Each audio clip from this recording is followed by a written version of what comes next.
Alors, qu'il fasse comme il veut, nous retournons dans notre caserne. Nous revenons vers notre caserne, nous arrivons au portail, et nous retrouvons donc le commandant Kouma qui était descendu. Je vous ai peut-être pas dit qu'au moment où je descendais avec au Congo Nicolas qui montait.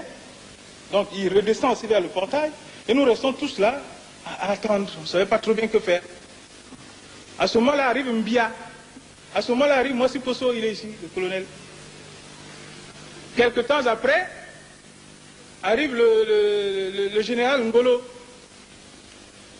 Il est descendu d'une jeep.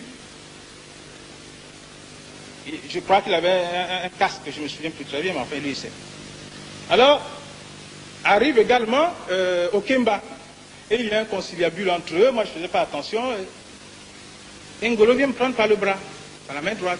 Il me dit, Motondo, viens avec moi. Je le suis doucement, je ne comprenais rien. Alors il appelle le commandant Kouma, il dit, tu prends Motondo, tu l'amènes dans ton bureau, que personne ne l'approche. Alors mes gars comprennent que c'est une espèce d'arrestation. Ils disent, ah non, alors dans ces conditions, nous ne laissons pas le capitaine tout seul, nous étions avec lui, et nous allons partir avec lui. Nous rentrons dans le bureau du commandant Kouma, nous nous asseyons, nous enlevons nos ceintures, nous les posons, les armes, et on attend. Je ne sais pas combien de temps après, le téléphone sonne, le commandant Kouma décroche, il va voir d'un peu après l'approche, il me dit, ah oui mon petit, mais voilà, c'est Kadidi qui a fait le coup. Toi tu étais... Attendez. Ne vous énervez pas. Toi, tu étais avec moi. Mais c'est logique, ça se comprend maintenant. Il y a même sa voiture, il y a tout là-bas. J'ai dit, mon commandant, écoutez, ne vous excitez pas aussi. Trouvez l'assassin. Parce que je me rends compte que vous m'avez enfermé là. Ah, c'est moi que vous accusez d'assassin.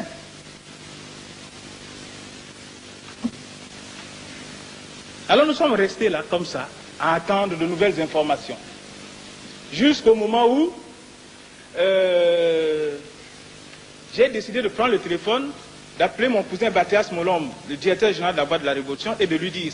Il me dit, mais où est-ce que tu es? Je dis, je suis dans le bureau du commandant Kouma. Il me dit, il ne t'est rien arrivé? Je dis non. Il me dit, qu'est-ce qui se passe? Je lui dis, regarde, si les gens t'emmerdent, tu les emmerdes. Parce que moi, je n'ai rien à voir dans cette affaire-là. Je n'ai rien à voir dans cette affaire-là. Alors si les gens t'emmerdent, tu les emmerdes. J'ai attendu, nous sommes restés encore là, et arrivé le commandant Bima, de Pointe-Noire, ils étaient avec le commandant Tister. Et lui, il est venu directement à la caserne, et il s'assied à côté de moi. Il me dit, mais Motondo, mais c'est pas possible. À l'aéroport, on me dit que tu es en fuite, et je viens te trouver tranquillement assis ici. Ah, je dis, et Katali là-bas, il fume cigarette sur cigarette. Ah, je dis, bon alors, j'appelle Xavier. Je forme le 10. La dame qui me reçoit, je dis, capitaine Motondo, je voudrais parler au capitaine Nathalie à Pointe-Noire. Elle fait, ah, et puis silence. Je suis habitué à ça, maintenant c'est rare tout le temps. Alors, le commandant Kouma me prend le combiné des mains et il forme le numéro. Et il a la dame, il lui dit, ici, commandant Kouma, je voudrais parler au capitaine Katali à Pointe-Noire. Il tombe sur le capitaine Katali et il lui parle en sango, donc en langue centrafricaine.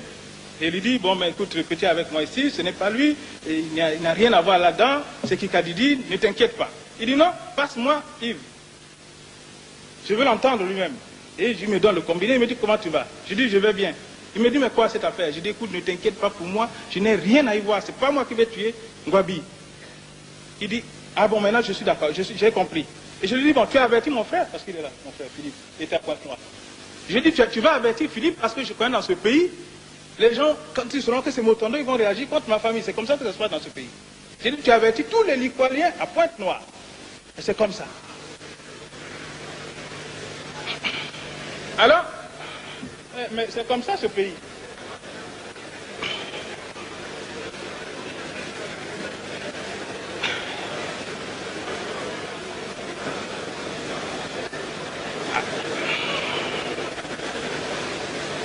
Alors, messieurs, mesdames les conférenciers, nous passons la nuit. Je ne suis pas sorti ce soir-là parce que j'avais ouï dire que mes parents à Potopoto étaient menacés. Je voulais sortir, les autres m'ont retenu. J'ai passé la nuit. Je crois que le colonel, mon ami le colonel Sa Benjamin, a dû faire justement un tour à Wenzé, tranquilliser mes parents qui étaient assiégés. pour leur dire que je n'avais rien à voir dans cette affaire et qu'ils m'avaient en tout cas vu vivant et tranquille. Alors, le lendemain matin, je n'ai pas bougé non plus, je suis resté dans la caserne, je suis allé retrouver mes sœurs. Parce que mes sœurs, mon chauffeur les avait pris parce qu'il est rentré en retard. Il est rentré après que moi je sois rentré dans la caserne. Il les avait pris, il était parti déployer chez le capitaine Isambo. Donc je les ai retrouvés, je les ai ramenés à la maison. Et le surlendemain, je suis allé à l'état-major. J'ai vu le capitaine Isambo, je lui ai dit, mais il va falloir que l'on voit clair sur celui qui a cité mon nom. Parce que c'est ça le problème. Qui a cité mon nom dans cette affaire-là? Il me dit, bon, on va monter au ministère de la Défense. On monte au ministère de la Défense. Et les chefs militaires étaient en réunion. Nous avons fait du boucan à la porte parce que nous voulions qu'ils sortent. Et est sorti le commandant Mbia. Nous avons dit, Mbia, alors qu'est-ce que vous faites là-dedans? Il va falloir faire la reconstruction, qu'on voit clair dans cette affaire. Moi, j'ai dit, mais mon nom, et il circule, hein? Alors il va falloir qu'on voit clair. Mbia nous a écoutés, et puis il est rentré, il n'est plus ressorti. Alors, le commandant Moissi Posso est arrivé. Bon, le commandant Moissi Posso est arrivé, et nous lui avons suggéré, nous lui avons dit, mais il faut que nous voyions, nous allions regarder un peu à la présidence, pour savoir, pour avoir une idée de ce qui s'est passé. Alors donc nous sommes retrouvés, Moissi Posso, Isambo, Ngobo, Ewolo qu'on avait fait chercher, et moi. Donc nous sommes partis à la présidence. Nous avons fait une espèce de reconstitution. Ce qui était curieux, c'est que à la présidence, ce jour-là, la présidence était vide. Une affaire bien organisée. Les deux motards qui devraient être de permanence n'étaient pas là ce jour-là. Il y avait un qui avait sa moto en panne et je ne sais pas quoi. Et quand le commandant Moissi Posso a dit, ah oui, mais vous n'étiez pas là, on va vous fusiller, hein, il est tombé évanoui. Alors, l'autre chose qui m'a intrigué, c'est qu'on n'avait même pas marqué l'endroit où étaient tombés les corps.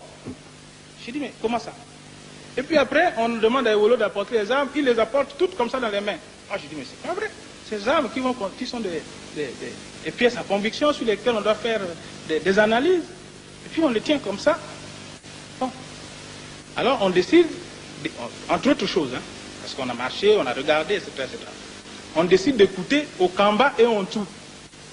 Alors on enferme Okamba dans une chambre et on l'écoute Ontu. Ontu nous raconte comment le véhicule est arrivé, comment le capitaine, lui, il est sorti, ils sont sortis de leur bureau, ils ont rencontré le capitaine à la porte. Le capitaine, ils ont dit, ils n'ont pas dit non. Ensuite, il nous dit, le capitaine s'est présenté comme étant le capitaine Motondo. Bon, je le regarde, je ne sais même pas s'il savait que c'était moi le capitaine Motondo, puisque moi j'étais là. Donc nous écoutons tout ça. Et on enferme maintenant en dessous dans une chambre et on sort au Okamba.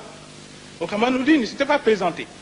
Parce que s'il s'était présenté comme étant le capitaine Motondo, moi je l'aurais reconnu même maquillé parce que je connais depuis le bâtiment para. Bon, qu'est-ce que vous voulez qu'on fasse dans ces conditions-là? On a enregistré ça comme ça et chacun de nous a rejoint son corps. Un peu déçu quand même par l'organisation de la garde présidentielle.